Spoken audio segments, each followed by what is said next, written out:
presented by Unique Films. अरे तुम्हारा खातिर अरे गाना कोई नहीं हद से ज्यादा तुमसे प्यार कर रहे बदले में का दिल रे हमारा सब कुछ लूट ले रे पगली। अरे हमारा सब कहना कर डूबे जाए दादा मर जाए। बदले में हम का पैनी बदले में हम का पैनी हद से ज्यादा हम प्यार कोइनी हाँ प्यार कोइनी हाँ प्यार कोइनी हाँ प्यार कोइनी दिल जान सब लूटा गईनी दिल जान सब लूटा गईनी हद से ज्यादा हम प्यार कोइनी हाँ प्यार कोइनी हाँ प्यार कोइनी हाँ प्यार कोइनी। ऐसा होता है प्यार में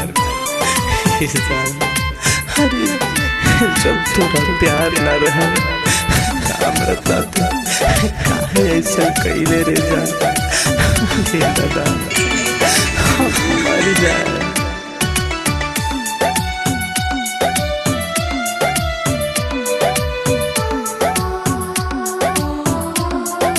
हाँ हाँ कोइले रही तोहरा से साचा मोहब्बत अब कटकाते हमार जिंदगी ढोबत जिंदगी ढोबत जिंदगी।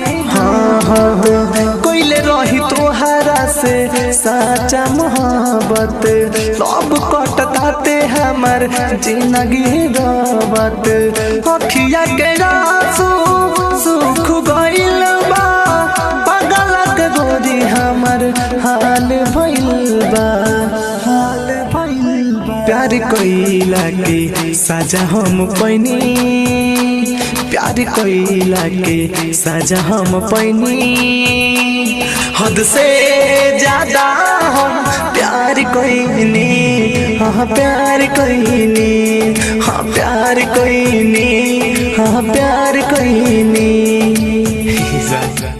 अरे प्यार में तो हमको तूने बर्बाद कर दिया अरे हमको लूट गए जान क्या कसूर थी रे बेवफा दादा मर जाए।